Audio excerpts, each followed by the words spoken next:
In Envision, we can create cutting planes by entering Edit 3D Model mode. We can create cut planes along any axis. Here we'll select the Z-axis. We can select a point on the model to apply the cut plane, and then we can rotate to see the effects of that cut plane. We can edit the properties of the cut plane by finding the cut plane in the assembly tree.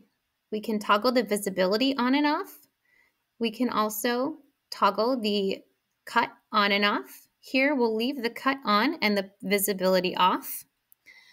We can also modify the 3D properties of the cut face created by the cut plane from this gray color to any color in the dialog, such as red or orange.